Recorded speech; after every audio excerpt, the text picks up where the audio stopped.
네, 안녕하세요. 레위기 강의 시간입니다. 오늘 11월 3일 강의 시작하겠습니다. 자, 오늘은 레위기 11장 44절과 45절 말씀 먼저 함께 읽고 강의 시작하도록 하겠습니다.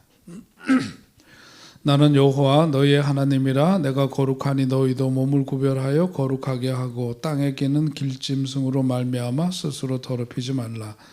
나는 너희 하나님이 되려고 너희를 애굽 땅에서 인도하여 낸 여호와라. 내가 거룩하니 너희도 거룩할지어다. 아멘. 네. 자, 오늘 이 말씀은 이제 레위기 말씀 전체로 볼 때에도 가장 핵심이 되는 말씀, 중심 구절이라고 할 수 있습니다. 이 44절에 이제 우리 지금 읽으신 말씀에 보면 거기에 이제 나오는 단어가 있는데요. 거기 주목해야 될 단어는 뭐냐면 거룩이라고 하는 단어, 그리고 거기 보면 구별이라고 하는 단어가 나오죠. 그러니까 지금 레위기 전체에서 가장 중요하게 하나님께서 우리에게 주시고자 하시는 그 말씀은 거룩한 삶에 대한 건데, 바로 이 거룩한 삶, 구별된 삶, 이것을 이제 합해서 우리는 이제 성별이라고 얘기를 하죠. 성별된 삶을 살아가는 것. 그래서 레위기 11장은 거룩하게 구별되어야 될 우리 인간의 삶, 그것에 대해, 그 모습에 대해서 가르쳐주고 있습니다. 자, 오늘 이제 그 본문을 중심으로 해서 말씀을 전하기 앞서서 우리 생각하게 되는 것은 이제 구약이 있고 신약이 있죠. 그래서 구약은 옛 언약이고 신약은 새 언약입니다. 근데 이 구약과 신약이라고 하는 것이 나누어지게 된 거는, 거기 보면 구약은 예수님이 오시기 이전에 하나님의 그 백성들, 그 하나님과 백성들의 그 언약을 기초로 한 것, 그 이제 구약 성경 말씀이죠. 그리고 신약 성경은 메시아이신 예수께서 이 땅에 오신 이후 오셔서 보여주시고 말씀하신 것, 그것을 이제 증언하는 것, 바로 그것이 이제 신약의 주된 내용입니다. 네, 구약과 신약의 차이가 있다면, 구약은 예수님 오시기 전에 예수님을 바라보는 거고, 또 신약은 예수님 오신 후에 그분을 증언하는 거라고 말씀드렸는데, 구약은 우리의 어떤 그 성경의 진리를 우리에게 풀어줌으로써 여기서 지금 많이 강조되는 것은 뭐냐면 외적인 것, 이런 것을 이제 많이 강조하죠. 그래서 어떤 규례라든지 행해야 될, 실천해야 될 어떤 구체적인 행에 대한 말씀들을 많이 주고 있어요. 거기에 비해서 이제 신약 성경은 좀 어떤 차이를 말하자면 어떤 내적인 것에 좀 더 강조점을 두고 있다, 그렇게 볼 수 있습니다. 예를 들어 축복의 개념을 얘기하더라도 구약 성경을 보면 아주 구체적으로 물질의 복을 얘기할 때도 여기서 말하는 것은, 구약에서는 이제 물질의 복을 많이 이야기하고 있죠. 그리고 이제 구체적으로 그 생활 속에서의 어떤 물질의 복을 강조하고 있다면, 이제 신약 성경에 있어서는 이런 물질에 대한 축복도 축복이지만 축복의 관점이 많이 달라져서, 예수님께서도 하신 말씀을 보면 어떻게 복을 말씀하실 때 뭐라 그래요? 심령이 가난한 자가 복이 있다 그러죠. 그러니까 물질도 중요하지만은 마음이 중요하다. 어떤 내적인 것과 더불어서 어떤 심령, 우리의 영적인 복에 대한 것을 많이 강조하고 있습니다. 그래서 이제 그 성경 말씀, 그 에베소서 1장에서도 보면 우리로 하여금 우리에게 권면하는 것은 신령한 것을 사모하는 삶에 대한 이야기를 이제 많이 강조하고 있죠.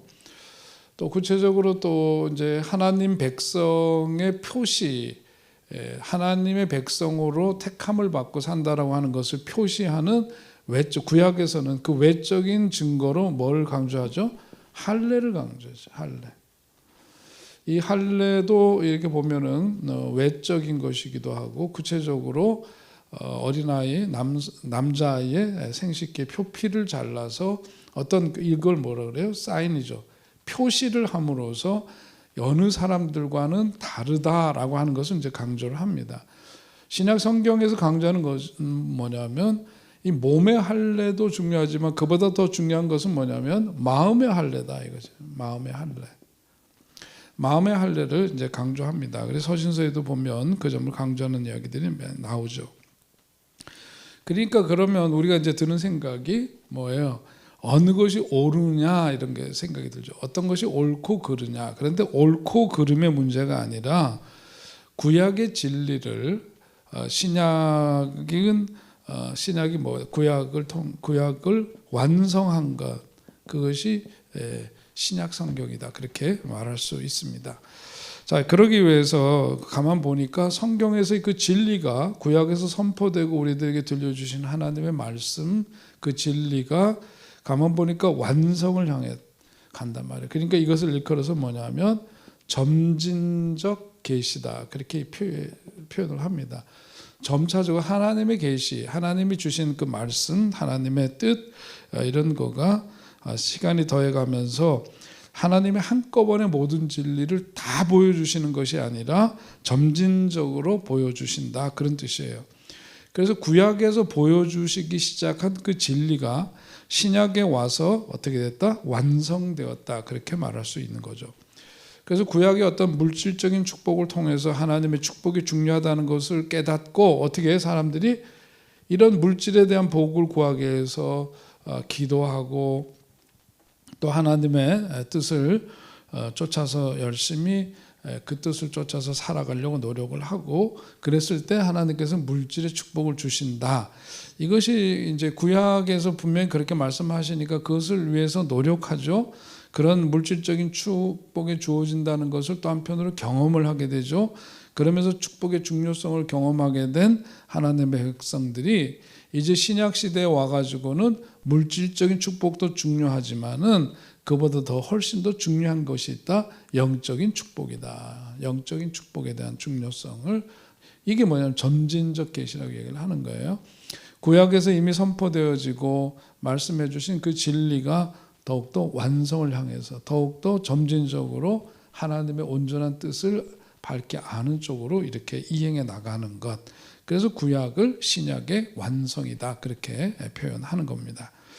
자, 이 이야기를 드린 거는 뭐냐면 우리가 이제 이 성경을 대하면서 레위기에 있는 말씀, 레위기 이제 11장, 그다음에 이제 12장에 가면 아이를 낳은 여인에 대한 규례 이런 거 이제 나오고 13장에 가면 피부에 나병 같은 것이 생기거든 그러면서 이제 피부에 나병 환자 같은 경우에 그 피부에 생긴 질병 이런 것도 어떻게 봐야 될 거냐 이제 이런 것으로 가는데 아까 말씀드린 것처럼 구약이 갖고 있는 의미, 신약이 갖고 있는 의미에 대한 이해를 갖고 성경을 대해야지 그렇지 않으면은 이게 이제 무슨 뜻이고 어떤 의미로 우리에게 주셨는가를 이렇게 해석하기가 어렵습니다. 굉장히 이제 레위기 11장의 내용을 보면 난해하죠. 여기 이제 이런 내용들 보면 오늘 이제 21세기의 이 시대를 살아가면서 과거에 어떤 제사법이라든지 또 여기서 정하고 있는 그런 규례들을 보면 무엇은 먹어도 되고 무엇은 먹어서는 안 되고 또 정결한 짐승이 있는가 하면 부정한 짐승이 있고 이런 것들이 이제 구별되는데 이것을 어떻게 보아야 할 거냐 하는 부분이죠.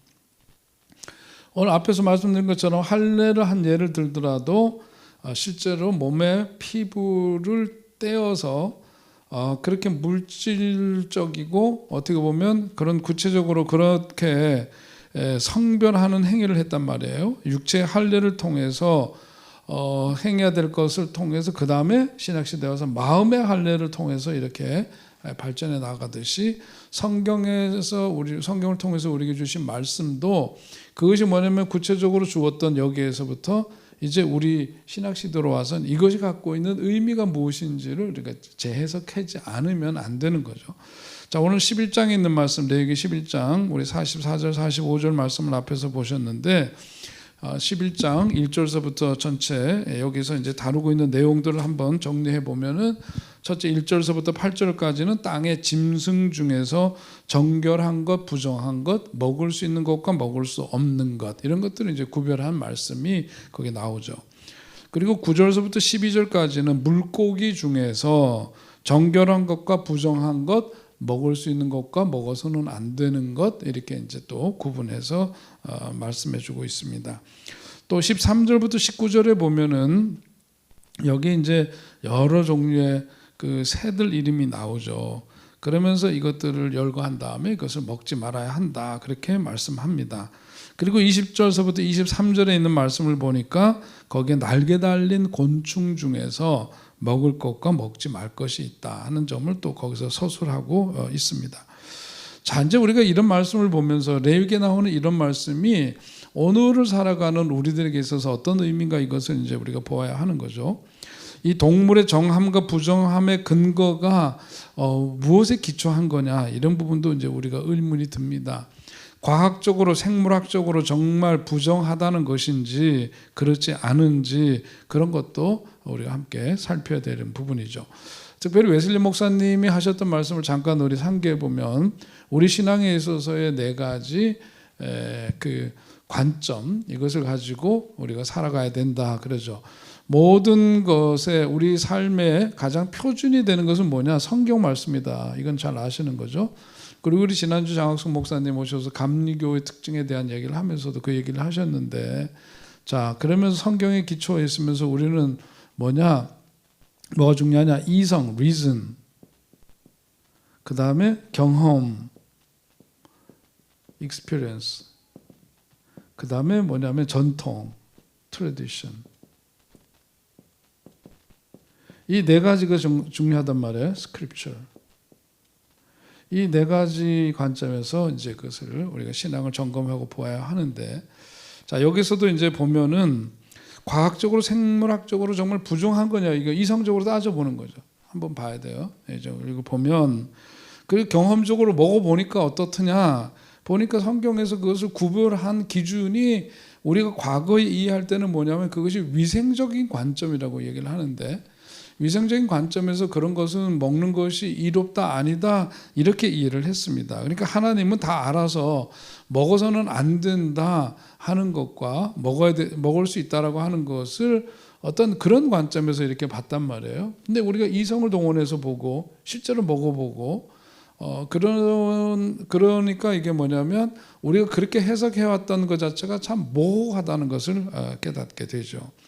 그러니까 과거에는 어떤 위성적 관점에서 하나님께서 우리 인간들의 어떤 건강을 위해서 위생적으로, 그래서 부정한 동물은 질병을 일으키거나 건강에 해를 끼치니까 그것을 먹지 말아야 된다. 그래서 구별했다 그랬는데, 근데 가만 들여다보니까 성경에서 돼지고기는 먹지 말라 그랬단 말이에요.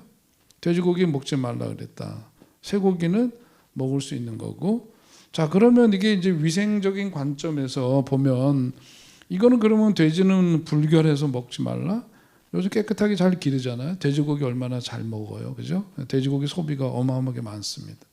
그러면 하나님을 믿는 사람들, 예수 믿는 사람들이 돼지고기 먹는 거 다 부정한 거냐? 이제 이런 부분에서 이거 아닌 거죠. 돼지고기가 쇠고기보다 나쁜 건지 아닌지 과학적으로 그것에 대한 타당성을 이성의 눈으로 보니까 그거는 어려워요. 뭐라. 돼지고기에 좋을 수도 있고 소고기에 좋을 수도 있고 그거는 특정 이렇게 딱 답을 내릴 수 있는 그런 부분이 아니라는 거죠.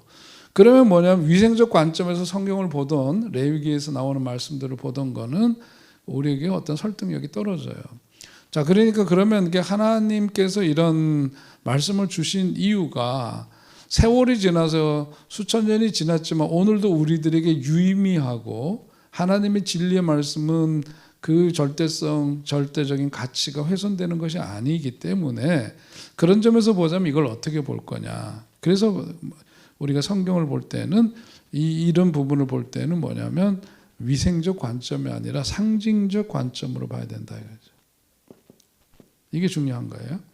그래서 우리가 성경을 볼 때 이제 그 뒤에 또 이제 여러 가지 레위기의 말씀들이 오늘날 이제 동성애 문제를 비롯해서 여러 가지 문제들이 다 있는데 문자주의에 빠지면 안 된다 이거예요.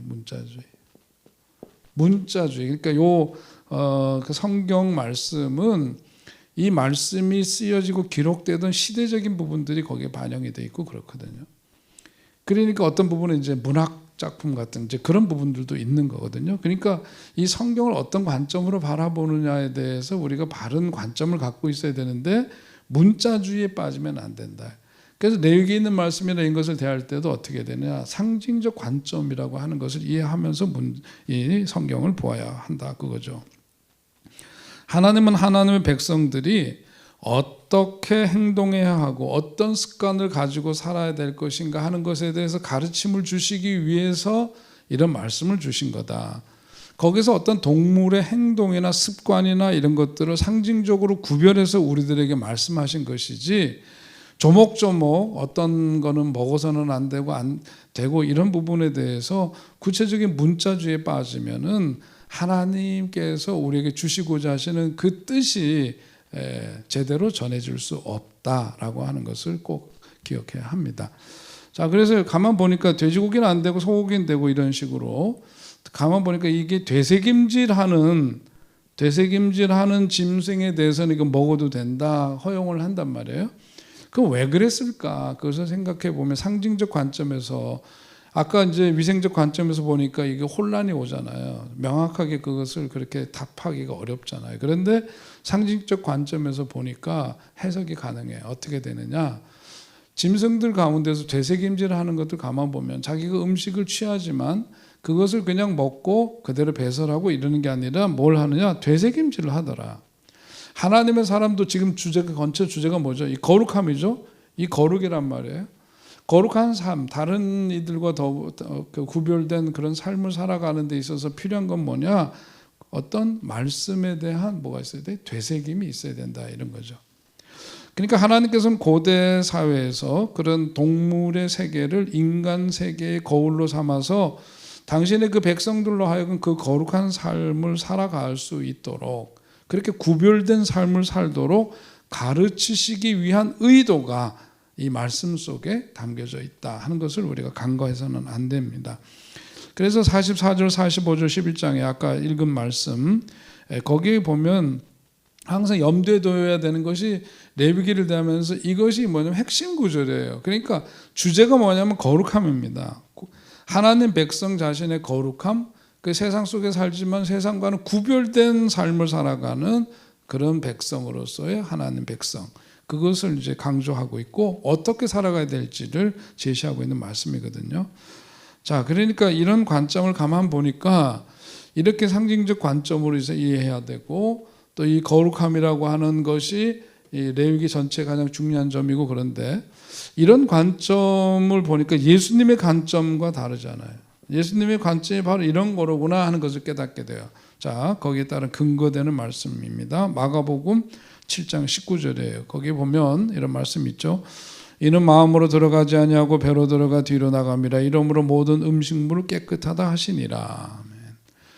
그러니까 예수님이 말씀하시는 관점은 음식이 부정한 것이 있고 그렇지 않은 것이 있고 이렇게인 게 아니라, 모든 하나님이 지으신 일은 우리에게 허용된 음식들은 뭐냐면 다 깨끗하다. 다 깨끗하다고 말씀하세요. 그 모든 음식물은 다 깨끗하다. 마지막 부분에 이르러서 이러므로 모든 음식물은 깨끗하다고 말씀하시는데, 이 모든 음식물은 본래 깨끗하다 이거예요. 원래 지으신 그대로 그 본래 깨끗하다. 이것이 예수님이 하신 말씀인데, 이거는 그 당시로 보자면 이스라엘 백성들이 통념을 완전히 깨뜨리는 혁명적인 발언이시거든요. 자, 그래서 마태복음 15장 11절에 보면 이것을 좀 더 풀어서 하신 말씀이 나옵니다. 그게 15장 11절 읽어봅니다. 입으로 들어가는 것이 사람을 더럽게 하는 것이 아니라 입에서 나오는 그것이 사람을 더럽게 하는 것이니라. 자, 예수님이 이렇게 말씀하셨어요. 예수님은 거룩함의 어떤 출처, 부정함의 출처, 이것이 동물 그 자체에 있는 게 아니다 그거예요. 우리가 부정한 삶을 사는 이유는 다시 말하면 뭐예요? 우리의 내면에 있는 것이지, 내면에 있는 것이 바깥으로 외화돼서 나오는 것이다. 그것이 뭐예요? 우리를 더럽히는 거지. 우리 속에 존재하는 어떤 부패성이라든지 우리 인간 내면 속에 있는 타락한 성품이라든지 이런 것이 우리를 더럽히는 원천이 되는 것이지, 이렇게 먹는 음식이라든지 이런 거 자체가 부정하고 아니고 이렇게 구별되어져 있는 게 아니다. 모든 것이 다 깨끗하다. 우리가 먹을 수 있도록 허용된 건 다. 그런데 거기에서 정하냐 부정하냐 이런 거는 다 우리 자신 내면의 문제이지 그거는 외적인 것에 있지 않다. 음식 자체에 있는 것 아니다. 분명히 말씀하고 있어요. 그러면 구약 성경에서 말씀하고 있는 동물의 어떤 결례법, 그 교훈이 뭐냐? 자, 유대인들이 하나님의 기대에 못 미치는 실패를 했던 가장 중요한 원천이 뭐냐면 성경은 그것을 통해서 성경이 가르치고자 했던 가장 궁극적이고 상징적인 그 교훈, 이런 것을 사람들이 제대로 배우지 못하고 어떤 동물이 먹을 수 있는 거고 없는 거고 문자주의에 빠져서 소위 말해서 어떤 표면성에 집착해 버렸다 이거죠. 표면성에 집착해 버린 그런 의식 때문에 그런 거다. 그러니까 중요한 것은 이 동물을 통해서 주님이 가르쳐 주시는 상징적인 교훈, 상징적인 관점에서 이것을 보면서 그것이 주는 레슨, 교훈이 뭔가 이것을 파악하는 것이 중요하다 하는 점을 우리가 꼭 이해를 해야 합니다. 자, 그래서 이제 여기 보니까 3절에 실제 이제 3절에 나오는 이제 그 말씀을 보면은요. 모든 짐승 중 굽이 갈라져 쪽발이 되고 새김질하는 것은 너희가 먹되 그러죠. 자, 여기서 이제 나오는 말씀인데 새김질을 하는 것은 먹을 수 있고 그렇지 않은 것은 아까 얘기했던 그 의미가 있는 거란 말이에요. 자, 새김질을 하지 못하는 것을 한번 우리가 생각해 보면 먹지 말라고 경계된 그런 짐승 그들의 습관을 우리가 한번 관찰해 보면은요. 여기서 주님이 우리에게 강조하고자 하신 것은 뭐냐면 새김질의 습관이 좋다라고 하는 거죠. 그러니까 이것을 통해서 우리에게 주시는 말씀은 뭐냐면 우리가 말씀을 받고 그것을 통해서 그것을 잘 되새김질하라. 앞에서 말씀드린 것처럼 그러죠. 무슨 텔레비전 광고에 보니까 잇몸 선전하는데 보니까 뭐 거기서 씹고 뜯고 뭐 맛보고 즐기고 뭐 이런 표현을 하던데 마찬가지로 우리가 하나님의 말씀을 받고 되새김질하는 그 짐승을 먹을 수 있도록 허용하신 것을 통해서 주시는 하나님의 마음, 하나님이 주시고자 하시는 가르침은 뭐냐? 그렇게 계속해서 말씀을 붙들고 그것을 씹으면서 살아가는 것, 그것이 중요하다 그거죠. 이런 좋은 습관을 가진 동물을 통해서 그것을 배울 수 있어야 된다, 그 뜻을 전해주고 있는 겁니다. 그러니까 우리가 하나님의 말씀을 듣지만 주일 예배를 통해서 새벽 기도를 통해서 뭐 우리가 많은 말씀을 접할 수 있는데 그 말씀이 내 귀에 들어왔다가 그대로 흘러버린다면, 그래서 예배가 끝나고 예배당을 나가는 순간 방금 들었던 말씀은 내 마음속에서 지워지고 또 그 말씀과는 상관없는 바깥에서의 삶의 형태가 그대로 나타나게 된다면 그게 뭐냐? 그게 바로 부정한 짐승과 다를 바가 없다. 예수님을 통해서도, 아니 구약에서 말씀하셨을 때에도 본래적인 의미는 그런데 구약시대 사람들이 뭐냐면 거기에서 말씀하는 그 짐승들을 먹어도 되고 안 먹어도 되고 이런 표면적인 것에 집착해 있었다는 거죠. 우리는 그래서는 안 되고 그 뜻을 정확히 분별할 수 있어야 합니다. 자, 그 다음에 보니까 굽이 갈라진 것도 먹을 수 있는데, 근데 굽이 갈라지지 않은 것은 거꾸로 말하면 그래서 먹어서는 안 된다는 거죠. 자, 3절과 4절에 있는 말씀, 레위기 11장 3절과 4절에 있는 그 말씀을 우리가 보면 거기 나와 있는데, 여기서 보면 갈라짐이죠. 갈라짐. 그 굽이 갈라졌다. 갈라짐이죠. 갈라짐이라고 하는 것은 또 한편으로는 분리됨이라고도 얘기할 수 있죠. 굽이 이렇게 갈라지고 그 분리된 그런 건데요. 여기서 말하는 이것이 갖고 있는 의미는 뭐죠? 구별이에요. 구별된. 세상에서 분리된 삶의 모습, 세상의 죄, 그리고 세상의 그 악에 대해서 나 자신을 거룩하게 구별시킨 삶의 흔적과 모습, 그것이 있는지 그것을 살펴보라는 뜻이 그 속에 담겨져 있는 겁니다. 자, 여러분 한번 이렇게 생각해 보면 손에 그 굽이 이렇게 굽이 갈라져 있지 않으면은 어떻게 되죠? 이렇게 갈라져 있지 않은 거와 갈라져 있는 것. 갈라져 있지 않으면 어떻게 되죠? 제대로 걷지를 못합니다. 그러니까 이게 성경 말씀에서 얘기하고 있는 것은 뭐냐면 갈라져 있지 않으면 제대로 걸을 수가 없는 것처럼 오늘 우리들의 삶도 가만 보면은 우리들의 인생 행보가 우리가 하나님이 우리에게 기대하시는 그 모습 그대로 의의 길을 우리가 그야말로 활기차게 행보하고 그렇게 삶의 어떤 균형을 갖지 못하는 것과 이것이 견져질 수 있는 그런 말씀인 거죠. 하루는 우리 주님께 기대고 의지하면서 또 하루는 세상에 발을 디디고 그렇게 살아가는 그런 모습, 흔들리는 모습, 그러면 안 되는 거다 하는 말씀. 그게 바로 이제 이런 음식에 대한 규례, 정한 음식과 부정한 음식, 그 동물에 대한 그런 걸 통해서 좋은 의미의 갈라짐, 좋은 의미에 있어서의 분리됨, 악에서의 어떤 구별된 어떤 삶의 모습, 이런 것이 갈라진 굽이라고 하는 것을 통해서 우리에게 말씀하시는 거죠. 그런 것을 가진 정결한 짐승을 비유하고 그것을 취하라. 그렇지 않은 것은 멀리하라. 부정하다. 이렇게 말씀하신 뜻은 바로 거기에 있는 겁니다. 자, 그 다음에 아까 이제 말씀드린 세 번째 단락으로 가면 거기에 뭐가 나오죠? 물고기 나오죠. 물고기에 대한 이야기. 9절 거기에 보면 11장 9절에서 물에 있는 모든 것 중에서 너희가 먹을 만한 것은 이것이니, 그러면서 거기 나와 있는 거 보니까 지느러미가 있고 비늘이 있는 물고기는 먹을 수 있다 그랬어요. 그것은 너희가 먹되. 근데 지느러미가 있고 비늘이 있는 것은 가만 보니까 어떤 특징이 있느냐? 헤엄을 잘 쳐요. 헤엄을 잘 칩니다. 헤엄을 잘 치는데 물고기가 지느러미가 있고 비늘이 있고 이런 것들은 물이 흐르는 것에 대해서 항상 뭐냐면 그 흐르는 물살을 헤치면서 앞으로 나아가는 그런 물고기들이에요. 그런 능력이 있습니다. 전진할 수 있는 능력이 있다는 거고, 거슬러 올라갈 수 있는 능력이 있다는 거고, 스스로를 그런 거센 물결에 맞서면서도 보호할 수 있는 그런 능력이 있는, 이것이 성경에서 지금 먹을 수 있도록 허용된 지느러미와 비늘 이제 있는 그 물고기를 먹도록 하는 것, 그것이 갖고 있는 의미는 바로 그런 거죠. 우리가 세상을 살아가면서 세상을 거스르고 살아가는 어떤 그런 저항의 능력이 있어야 된다 이게. 물 따라서 그냥 후둥둥 떠내려가면 이제 죽은 물고기죠. 마찬가지로 그 뒤집어서 얘기하면은 세상식대로 사람들이 살아가고 그것이 당연하게 여겨지는 것에서 하나님의 말씀에 의해서 그것에 대해서 저항의 능력이 있고, 세상에서 자신을 지키는 어떤 영적인 능력이 있는 사람. 근데 이런 사람이 있고 그렇지 않은 사람도 있는데, 바로 뭐냐면 이 음식, 물고기에 대한 말씀을 통해서 우리에게 그런 삶을 살아라 하는 것을 교훈하고 있는 거죠.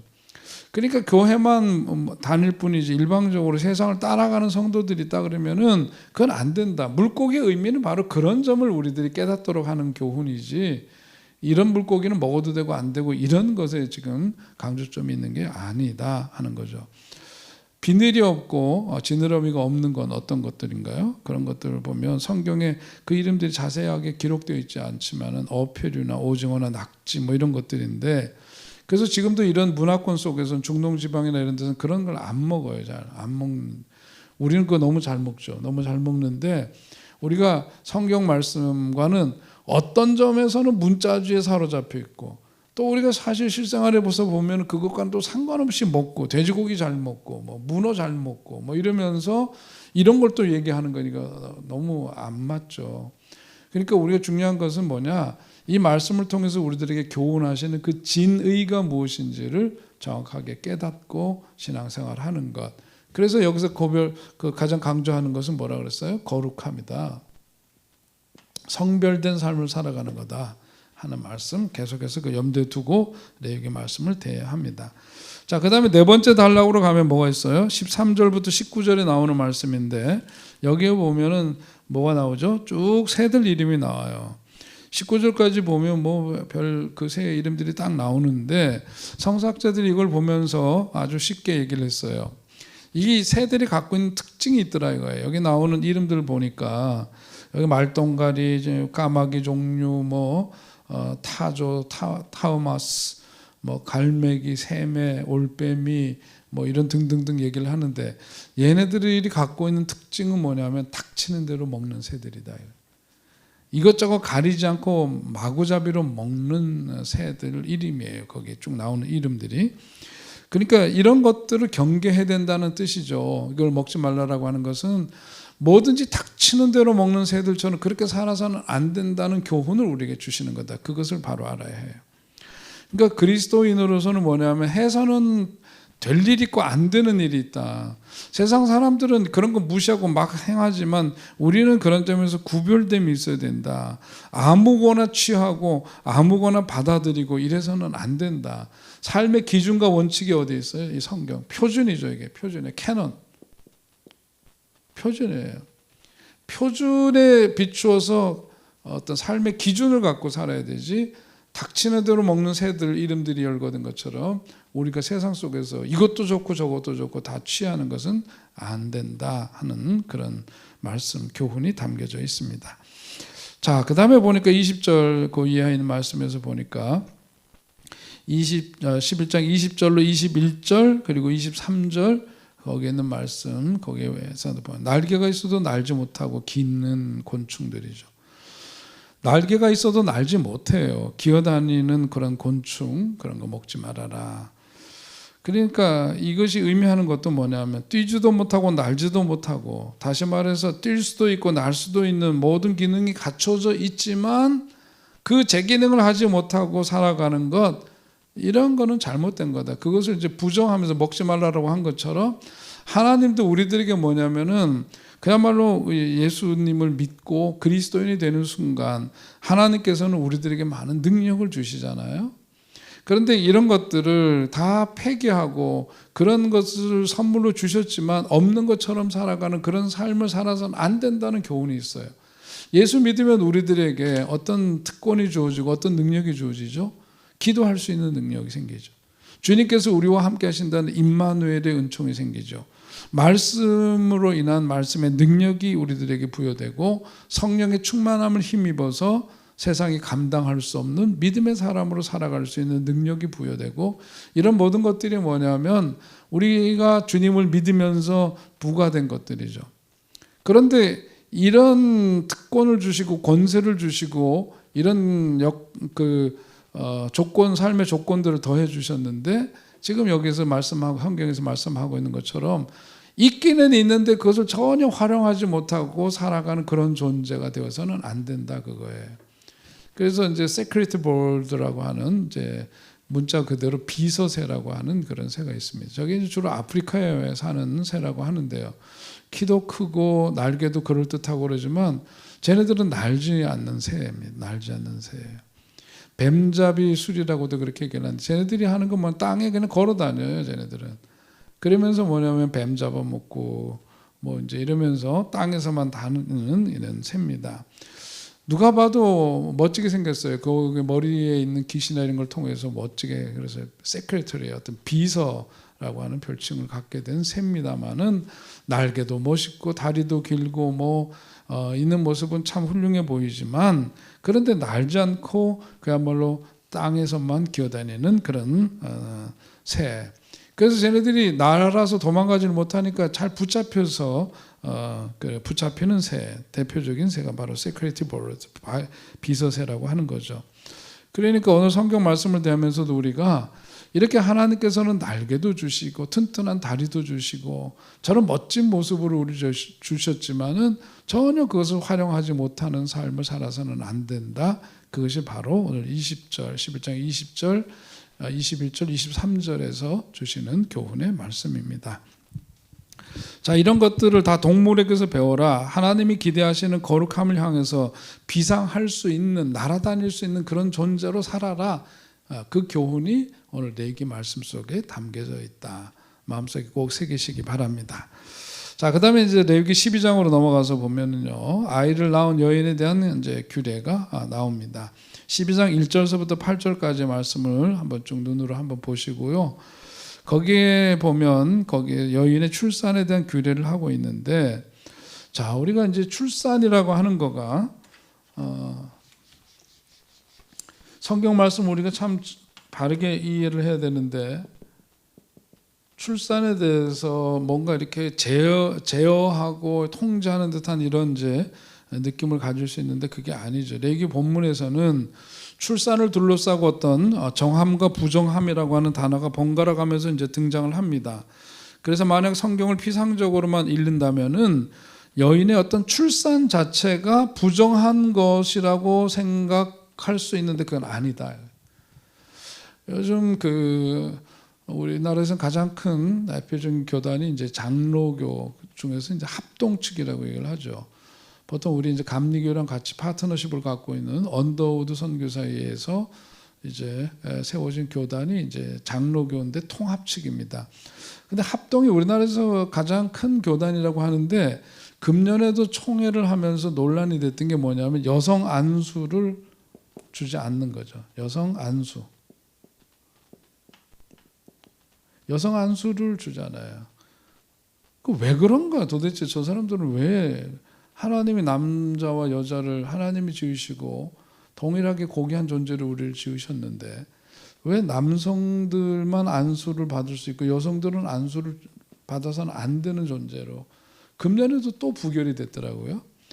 우리나라에서는 가장 먼저 감리교단에서 여성 안수제를 채택했고 이건 물론 미국 연합감리교회 그런 영향도 있었지만은 벌써 우리 일제 강점하에 있을 때도 여성 안수제도가 있었단 말이에요. 그러니까 오래된 그런 역사 전통을 갖고 있습니다. 성경적인 거죠. 그 왜 여성 안수를 주지 않느냐 보니까 여성은 월경을 한단 말이에요. 월경을 하니까 이런 피 흘림 자체가 부정한 것이래. 부정한 자가 강단에 올라가서 하나님의 말씀을 대언할 수는 없다는 것이 그들의 주장이에요. 참 해괴하죠, 그죠? 그러니까 우리가 누가 봐도 이거는 너무 정말 터무니없고 말이 안 되는데 이것을 무슨 어마어마하게 굳은 어떤 믿음의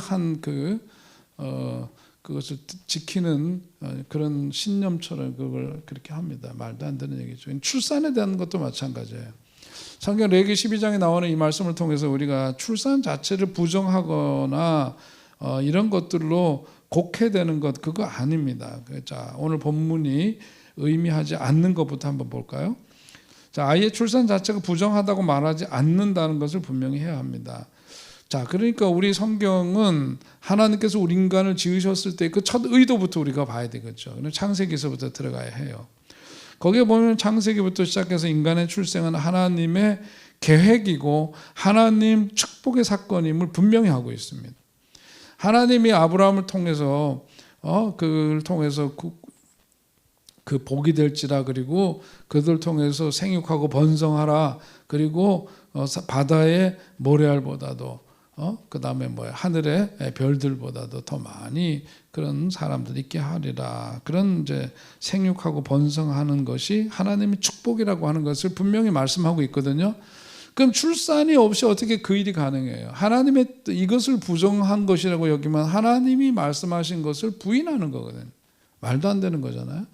출산은 뭐냐면 축복인 거예요. 하나님의 축복의 사건입니다.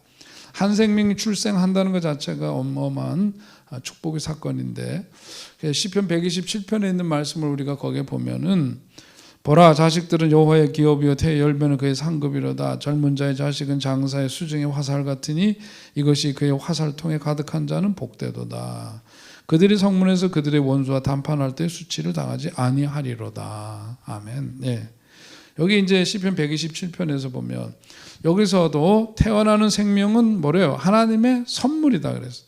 상급이다 또한 그랬습니다. 화살통에 가득하듯이 옛날에는 자녀를 많이 얻는 것이 진정한 축복이라고 이해했다는 것을 여기서 확인할 수가 있죠. 자녀가 태어나는 순간 그것이 성도의 가정에 있어서는 축복의 사건인 것을 분명히 하고 있습니다. 자, 그래서 우리가 이제 아브라함을 볼 때도 아브라함에게 자녀를 약속했지만 25년 동안 자녀가 없다가 이제 드디어 자녀를 얻게 되죠. 레위기 12장 4절에 있는 말씀을 보니까 뭐라고 되어 있어요? 그 여인은 아직도 30일을 지내야 산열이 깨끗하리니 정결하게 되는 기한이 차기 전에는 성물을 만지지도 말고 성소에 들어가지도 말 것이며 그랬어요. 자, 출산은 분명히 아브라함의 이야기도 그렇고 창세기 나오는 말씀에서 분명한 하나님의 축복의 사건인데, 자, 그 다음에 아이를 낳고 나서 그 여인에 대한 그 산모에 대한 이제 이야기를 말씀을 주시는데, 출산 후에 며칠이 지나야지만 이제 산열이 깨끗해지죠. 그 전에는 이제 성물을 만지지도 말고 성소에 들어가지도 말라 그렇게 말씀하고 있습니다. 그러니까 출산한 여인 자체가 부정한 게 아니에요. 거기서 뭐냐면 산혈, 출산으로 인해서 그렇게 피 흘리게 된 것, 이것에 대해서 얘기를 하는 거죠. 거기에 이제 강조점이 있는 거예요. 그래서 5절에 있는 말씀을 보면 여자를 낳으면 그는 2일 동안 부정하리니 월경할 때와 같을 것이며 산혈이 깨끗하게 되면 60일을 지내야 하리라. 그렇게 이제 말씀하면서 그다음에 이제 7절에도 보니까 제사장은 그것을 여호와 앞에 드려서 그 여인을 위하여 속죄할지니 그리하면 산혈이 깨끗하리라. 이는 아들이나 딸을 생산한 여인에게 규례니라. 여기서 계속 강조되는 게 뭐예요? 산혈에 대해서 강조하고 있는 거죠. 피 흘림에 대한 거예요. 피를 쏟는 그 과정. 피를 쏟는다는 것은 뭐냐면 인간에게 있어서 피를 과다하게 쏟는 것은 생명과도 관계되는 일이에요. 건강을 잃을 수가 있는 문제죠. 이 피의 유출은 많은 경우에 죽음과 관련되어 우리가 이해할 수 있는데, 특별히 고대 사회 같은 경우에 지금처럼 무슨 헌혈을 해가지고 거기서 수혈을 한다든지 이렇게 하는 것이 불가능했던 시대이기 때문에 특별히 출산할 때 많은 피를 쏟고 의학적으로도 잘 갖춰지지 않은 가운데서 고통을 당하거나 이건 목숨을 잃을 수 있는 그런 위험성이 있단 말이에요. 근데 또 특별히 이제 딸을 출산했을 때는 그 산혈의 유출이 더 오래 갔다고 합니다. 그리고 이제 딸도 성장하면 이제 월경을 하게 되고 이제 이런 부분들, 그래서 아들을 낳았을 때보다도 정결한 그 정결 기간이 갑절이나 이제 길게 이렇게 부과되어 있습니다. 자, 여기서 이제 강조되는 것을 잘 봐야 되는데, 여기서 말하는 정함이나 부정은 도덕적인 그런 게 아니에요. 어떤 의식적인 관점을 강조하고 있는데 이 산혈의 관점에서 봐야 된다 이거죠. 이 산혈 자체. 자, 거기서 실용적이고 의학적인 어떤 보호의 관점이 여기에 이제 있습니다. 뭐냐면 이 고대 사회에서 위생이 좋지 않은 그 환경 속에서 출산한 여인들을 보호하기 위해서는 뭐냐면, 어떻게 우리 어렸을 때도 보았지만 아이를 집안에서 이제 그 산파들이 와서 받는다든지 조산소에 가서 아이를 받죠. 무슨 병원이 있어서 산부인과를 시골에서 갈 수 있는 건 아니니까 되게 그렇게 하는데, 아기를 낳게 되면 그 집안에 금줄을 걷죠. 뭐 숯, 고추, 뭐 이런 거 이렇게 해가지고 새끼줄에다 이렇게 해가지고 집에 들어가는 데다가 이 집안에 아이를 낳은 산모가 있고 신생아가 있다는 것을 표시를 해서 외부 출입을 금합니다. 이런 것과 이제 같이 연관해서 그 뜻을 우리가 이해하면 쉽죠. 여기 뭐냐면은 이쪽의 고대 사회에서는 특단의 조치가 외부와의 접촉을 막아야 돼요. 그래야지 산모도 아기도 건강을 유지할 수 있습니다. 그래야만 어떤 감염의 위험에서부터 보호받을 수가 있고 어떤 다른 질병에 걸리지 않을 수 있는, 그야말로 굉장히 실용적이고 의학적인 그런 보호의 관점에서 바로 이렇게 하나님이 말씀을 주시고 이 규례를 지키도록 했다 하는 것을 우리가 아까 상징적인 의미처럼 이 부분도 그런 의미를 가지고 해야 되지, 이것이 문자적인 것에만 빠져서는 안 됩니다. 또 한편으로 이런 조치 자체가 갖고 있는 영적인 관점이 있죠. 이런 걸 통해서 여기 보니까 뭐냐면은 아이를 낳고 그랬는데 속죄제와 번제를 드리도록 돼 있어요. 그죠? 출산을 했는데 왜 속죄제도 드리고 번제를 드리고 이제 이런 것들을 하도록 했을까? 자, 우리 인간은 태어나면서부터 이 출산 자체가 그래서 무슨 죄 짓고 이런 게 아니라, 그런 의미가 아니라요. 우리가 인간이 태어나면서부터 우리 인간의 그 본성에는 뭐가 있다 그래요? 죄가 있죠. 어디로부터 온 죄예요? 첫사람 아담으로부터 온 그 원죄를 안고 있습니다. 이런 원죄를 안고 있기 때문에 그래서 태어나면서부터 뭐냐면 그 죄를 씻긴다는 의미가 있어요. 그 죄를 해결하기 위해서 자기 자신과 아기와 함께 하나님께 제사를 드리면서 속죄제와 번제를 드리는 거죠. 그게 이제 6절과 8절에 이제 나오는 그 이제 말씀에 그 내용이 담겨져 있습니다. 그러니까 하나님의 배려예요. 그러니까 이렇게 번제는 우리가 안 하는 것처럼 다 태워서 드리잖아요. 인생이 처음부터 하나님 앞에 드려진 존재로 삶을 살라는 거예요. 하나님 앞에 드린 존재로 산다라고 하는 뜻에서 번제를 드리고, 인간의 죄성을 갖고 태어나면서부터 아이고 이 죄인이 태어났구나 이렇게는 말을 해서는 아니지만, 그 뭐냐면 어린아이지만 그 속에 죄의 본성을 갖고 있는데, 이런 속죄제를 통해서, 번제를 통해서 이제 이런 새로운 인생의 출발에 앞서서 정결하게 하는 그런 의식을 치르는 거죠. 그것이 하나님의 배려이고 하나님의 뜻임을 볼 수 있습니다. 자, 그런데 거기에 하나님의 더 상세하고 그 세심한 배려를 느낄 수 있는 게 뭐냐면, 우리 이제 12장 8절에 있는 건데요.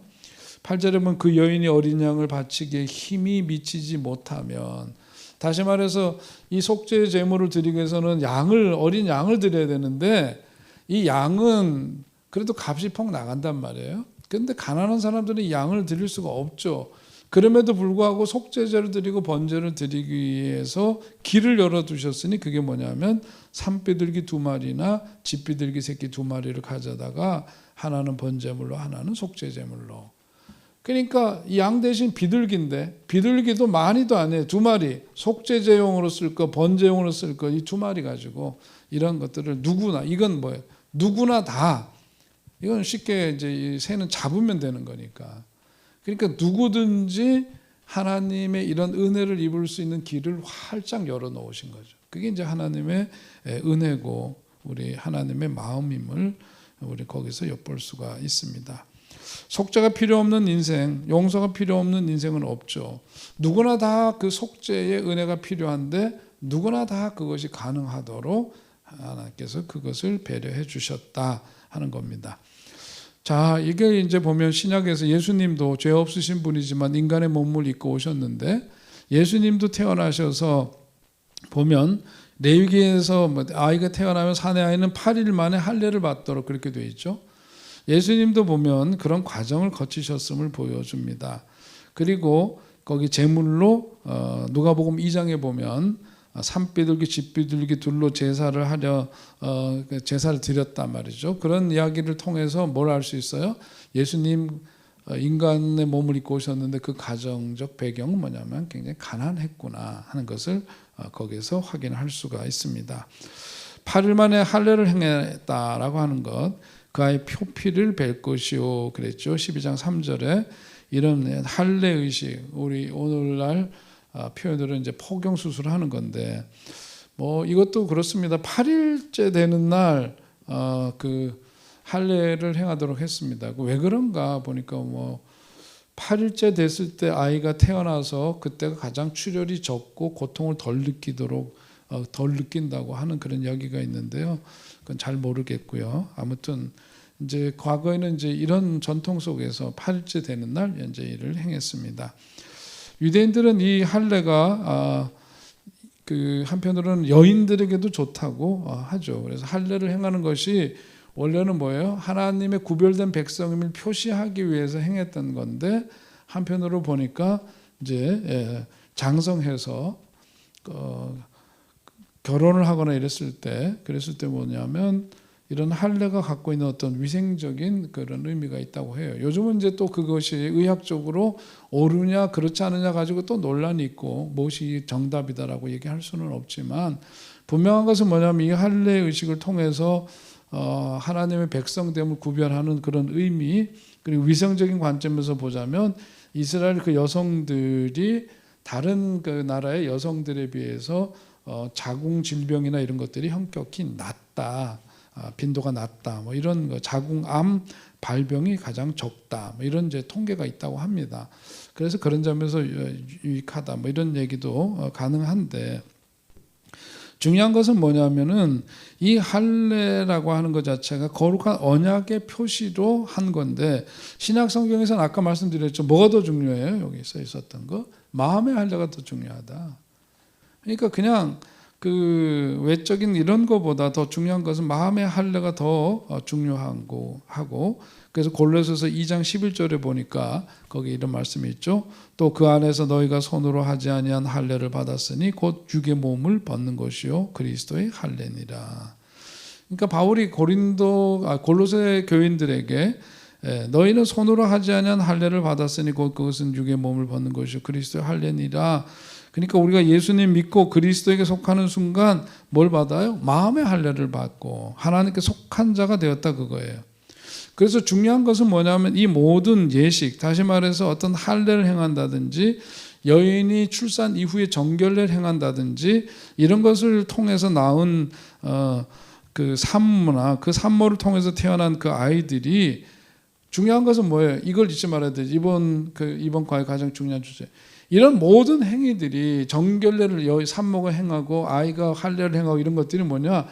태어나면서부터 거룩한 삶을 살도록 그 시작서부터 그렇게 해야 된다. 그런 구별된 존재로 살아가야 된다라고 하는 것을 말씀하는 거죠. 그래서 여기에 먹는 것에서부터 출산이며 뭐 이런 것들이 다 핵심은 일로 다 귀결이 되는 거예요. 거룩한 삶, 구별된 존재로 살아가는 것. 바로 거기에 핵심이 있다. 이 점을 우리가 꼭 기억하면 됩니다. 그런 점에서 우리는 뭐냐? 레위기가 계속해서 강조하고 있는 것은 성별된 삶을 살라라고 하는 거죠. 그러니까 우리는 달라야 한다는 거예요. 구별된 존재로 인생을 살아가야 하고, 그래서 우리가 세상 속에서 살아가지만, 넓은 세상 속에 살아가지만 그 세상 속에서 동화되어서 살아가는 존재가 아니고, 세상과는 등진 채로 이것과 반대되는, 등지고 따로 살아가는 존재도 아니고, 우리는 세상 속에서 살아가야 하는데, 세상 속에서 살지만 세상과는 distinguished, 어떤 구별된 삶을 살아가는 것. 그게 바로 성도의 삶이고, 태어나면서부터 할례도 정결례도 다 뭐냐? 이 거룩함을 지향하고 그렇게 살도록 해야 한다. 그러니까 우리는 세상에 살아가면서 믿지 않는 사람들과는 적어도 다른 점이 분명해야 한다. 그런 얘기죠. 믿지 않는 사람들에 비해서 우리는 남다른 믿는 사람으로서의 매력을 가지고 살아야 된다. 그렇게도 표현할 수 있을까요? 우리는 믿는 순간 하나님 앞에 성도라고 그렇게 불려지잖아요. 성도, 구별된 존재다, 구별된 무리들이다, 그런 거죠. 그러니까 우리는 세상에 살지만 구별된 존재로, 세상에 속한 존재가 아니라 하나님께 속한 존재로 살아가야 한다 하는 점을 레위기 11장, 12장 여성의 정결례에 이르기는 말씀을 통해서 하나님이 우리에게 주시는 말씀의 진의입니다. 그러니까 우리는 자격이 있어서가 아니라 하나님이 우리를 그렇게 부르셨고 그런 은혜를 주셔서 성도로 부름을 받고 살아갑니다. 그렇기 때문에 우리는 그런 공로도 없고 그럴 만한 자격이나 그런 삶의 내용을 갖고 있지 못하다고 할지라도 이미 그렇게 의로운 사람으로 우리를 칭해 주셨잖아요. 그게 은혜잖아요. 칭의. 그런 그 은혜 속에 살아가기 때문에 우리들의 어떤 다른 사람, 믿지 않는 사람들과는 분명히 다른 가치관, 다른 세계관을 살아가고 있는지 그 점을 우리들이 성찰할 필요가 있습니다. 역시 믿는 사람들은 다르긴 참 다르구나 하는 것이 저와 여러분의 삶을 통해서 많은 사람들에게 보여줄 수 있게 되기를 바라고, 하나님께서 우리들에게 말씀하신 그 거룩함이 우리 일상의 삶 속에서 항상 떠나지 않게 되시기를 주의 이름으로 축원드립니다. 기도하겠습니다. 하나님 아버지, 오늘 금요일 저녁에 또 한 주간을 마감하는 고단한 시간이지만 하나님 또 말씀 들을 수 있도록 인도해 주시니 감사합니다. 하나님, 오늘 이 자리에 함께한 모든 이들 마음 가운데 주님께서 은혜를 더해 주시고 삶 속에 그런 거룩함이 늘 항상 떠나지 않도록 인도하여 주시옵소서. 우리의 내면 속에 있는 것이 어떠냐에 따라서 그것이 정하고 부정함이 갈라지는 것인데, 하나님 우리의 내면이 항상 주님을 향해 바로 설 수 있도록 인도해 주시고, 또 그로 인해서 외화된 우리의 삶이 많은 사람들에게 본이 되며 믿는 사람들은 뭔가 확실히 다르다는 점을 삶으로 증거하며 살아가게 하여 주시옵소서.